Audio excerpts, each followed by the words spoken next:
Berlin, 1884.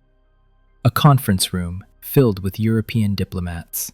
Maps spread across tables.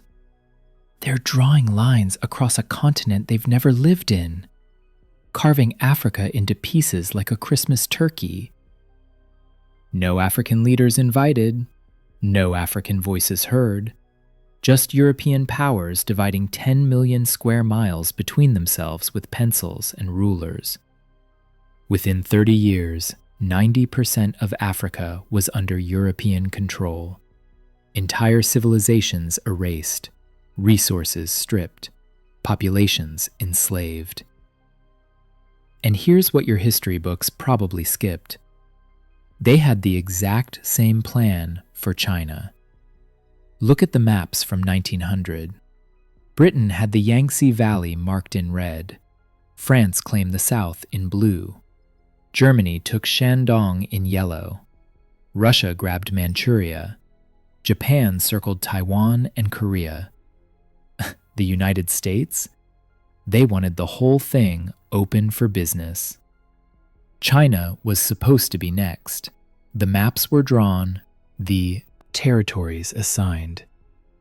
The plan was ready. But something went wrong. For them, anyway. Because here's the thing. You've watched this story unfold your entire life. When you were young, those European empires seemed permanent, unshakable. The British Empire, the French Empire, powers that had dominated the globe for centuries. Now, the British Empire is a history lesson. France lost Vietnam. Germany lost everything twice. And China? Still there, still whole, building the world's second largest economy. The intended victim outlasted every single colonizer. That's not luck. That's one of history's greatest survival stories, and you're about to learn how it happened. Let me show you how close China came to disappearing as a nation. After the Berlin Conference carved up Africa, European powers looked east and saw opportunity. China was weak. The Qing dynasty was crumbling. The Opium Wars had proven. Chinese military power was decades behind Europe's gunboats and modern weapons. So they started carving. They called them spheres of influence, a polite term for, "This is ours now." British parliamentary records from the 1890s show the strategy clearly. Divide China into zones, extract resources, control trade, and eventually absorb it entirely. By 1899, the map of China looked like a butcher's diagram. Britain controlled the Yangtze River Valley, the economic heartland. That's 180 million people under British commercial domination.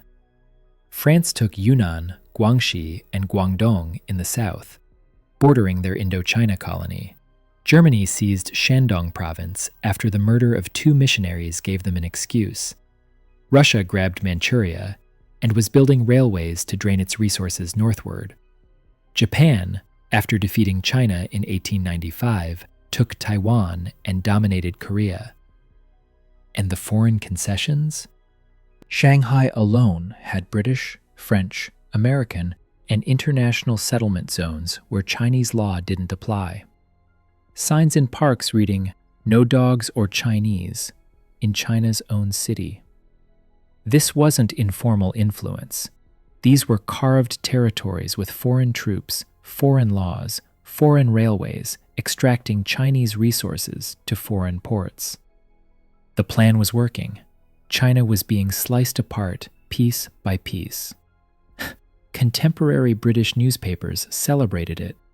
The opening of China, they called it. Progress, civilization, commerce. From Beijing, it looked like national death in slow motion. So why didn't China become another Africa? Why isn't there a former British China on today's maps? 3 reasons, and none of them were European mercy. First, China was simply too big to swallow whole. Africa's population in 1900 was roughly 133 million, spread across a massive continent. China's population, over 400 million, in one country. That's 3 times the people in a fraction of the space. Colonizing Africa meant controlling scattered populations. Colonizing China meant controlling 400 million people who shared a common written language, a common identity stretching back millennia, and a very long memory. The math didn't work. Even combined, European powers didn't have enough troops to occupy and control that many people. British India required 70,000 British soldiers to control 300 million Indians, and that was barely enough. China would have needed even more. Second, the colonizers couldn't agree on who got what. Here's where European greed actually saved China. Britain didn't want France expanding. France didn't want Germany gaining ground. Russia didn't trust Japan. America wanted open-door trade access, not European monopolies. They were competing predators fighting over the same prey, and their fighting gave China breathing room. The Eight-Nation Alliance invasion of 1900 shows this perfectly. 8 nations: Britain, France, Germany, Russia, America, Japan, Italy, and Austria-Hungary invaded Beijing together. They looted the capital, burned the Summer Palace again, imposed the Boxer Protocol, demanding 450 million taels in reparations. But they couldn't agree on partition. Each power blocked the others from taking too much. So China remained technically sovereign, broken, humiliated, but not fully absorbed. Third, Chinese resistance never fully stopped. The Taiping Rebellion, the Boxer Uprising, regional warlords, revolutionary movements. For every decade of the century of humiliation, someone in China was fighting back. It wasn't coordinated, it wasn't successful on its own, but it raised the cost of full colonization just enough to make the European powers hesitate. Survival by a thread, but survival nonetheless. Here's what survival looked like. Humiliation as a daily reality. Foreign gunboats patrolling Chinese rivers. British, French, German, American warships sailing up the Yangtze whenever they pleased. In China's own waters. Foreign courts judging Chinese citizens. If a British merchant murdered a Chinese worker, Chinese courts couldn't touch him. Extraterritoriality, they called it. Foreigners were above Chinese law in China. Foreign customs officers collecting Chinese taxes. The Imperial Maritime Customs Service was run by a British man, Robert Hart, for 45 years. Chinese trade revenue flowing through foreign hands. Foreign troops permanently stationed on Chinese soil. After the Boxer Protocol, foreign military garrisons were legally stationed between Beijing and the sea, occupying forces that never left. But here's what the colonizers missed. China was watching, learning, waiting. Young Chinese students went abroad, to Japan, to Europe, to America, and studied how Western power actually worked. Technology, organization, military science. They brought that knowledge home. Sun Yat-sen spent decades in exile building revolutionary networks. Mao Zedong studied how guerrilla movements could outlast superior firepower. Zhou Enlai learned diplomacy in France. The survival period wasn't passive suffering, it was preparation. China was humiliated, yes, but China was also taking notes on exactly how empires rise and how they fall. And fall they did. You watched this happen. Your generation witnessed the greatest collapse of imperial power in human history. It started with World War I. When you learned about World War I in school, they probably focused on trenches and gas attacks. But here's what really happened. Europe committed suicide. The great powers that had carved up Africa and nearly carved up China spent 4 years destroying each other. 10 million dead. Empires bankrupted. Germany crushed. Austria-Hungary dissolved. Russia collapsed into revolution. Britain and France survived, but exhausted. The myth of European invincibility died in Flanders fields. Colonial subjects everywhere noticed. Then came World War II, and this time Europe didn't just weaken itself. It demonstrated to the entire world that Western powers could be beaten. Japan, an Asian nation, conquered British Singapore in days. France fell to Germany in weeks. The Dutch East Indies crumbled. The image of superior European civilization shattered. After 1945, the collapse accelerated. India independent in 1947. Indonesia in 1949. Vietnam defeats France in 1954. African independence movements sweeping the continent through the 1960s. The British Empire, the largest in human history, dismantled within a single generation.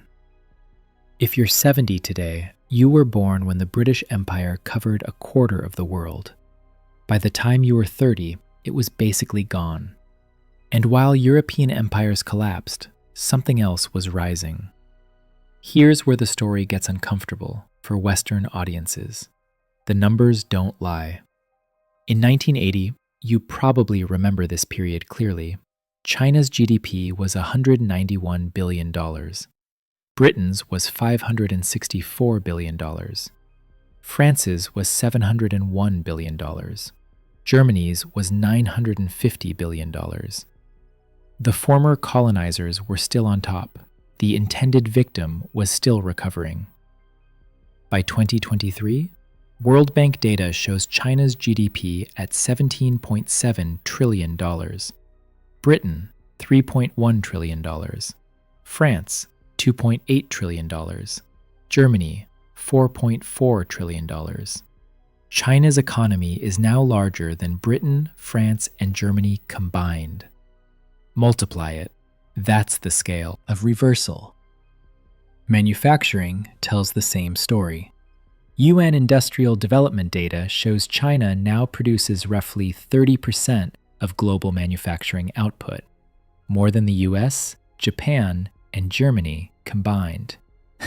The Workshop of the World title that Britain held during the Industrial Revolution, China took it. Trade relationships have flipped entirely. In the 1800s, European powers forced China to open ports at gunpoint. Today, European companies compete desperately for access to Chinese consumers. The EU is China's second largest trading partner. European luxury brands depend on Chinese buyers. German automakers build more cars in China than in Germany. And here's what might sting most for British viewers: Hong Kong. Britain held it for 156 years after the First Opium War, took it as the spoils of drug dealing, ran it as a colonial possession. In 1997, you watched the ceremony, the rain, the flag, coming down. Britain gave it back. Had to. China was strong enough to insist, and Britain wasn't strong enough to refuse. That's not ancient history. That's your lifetime. You watched the colonizer return what it stole. Let's step back and see the full picture. In 1900, European powers occupied Beijing. 8 nations, 50,000 troops. They looted the Summer Palace. They forced China to pay 450 million taels, about $61 billion in today's money. They stationed permanent military forces on Chinese soil. China was the victim. Europe was the master. In 2024, Chinese tourists flood European capitals. Chinese investment props up European infrastructure. Chinese companies own Volvo, Pirelli, significant stakes in European ports. Europe needs China's manufacturing. Europe needs China's market. Europe needs China's cooperation on climate, trade, and technology. The power dynamic completely reversed in 1 century. And here's the historical irony your textbooks won't state plainly. Every single European power that invaded China in 1900 lost its empire. Every one. Britain's empire? Gone. France's? Gone. Germany's? Gone twice. Russia's imperial dynasty? Overthrown. Austria-Hungary? Doesn't exist. Italy's colonial ambitions? Crushed in World War II. The colonizers carved up the world and then destroyed each other fighting over it. The intended victims, China, India, the African nations, outlasted them all. China didn't just survive. China watched. China waited. China rose while Europe fought itself into exhaustion. You've watched this entire transformation with your own eyes. When you grew up, communist China was the enemy. Poor, backward, dangerous. European powers still seemed permanent. The world order seemed fixed. Now, China builds high-speed rail networks while British trains run late. China constructs new cities while European infrastructure crumbles. China graduates more engineers annually than America and Europe combined. This isn't ancient history. This is why China acts the way it does today. When European leaders lecture China about human rights, Chinese officials bring up the Opium Wars. When the West talks about rules-based order, China remembers who made those rules and who those rules benefited. So here's what Western education never taught you. China's current assertiveness isn't aggression. It's the answer to 110 years of humiliation by the very powers now asking China to play nice. Europe tried to carve China into pieces. They had the maps, the territories divided, the concessions marked. The plan was ready. Then history intervened. The colonizers' empires collapsed. Their power faded. Their dominance ended. And China? Still here, still whole, stronger than any of them. The intended victim outlasted all the colonizers. The only question now is, what does a China that remembers everything plan to do with its power? Your grandchildren will find out.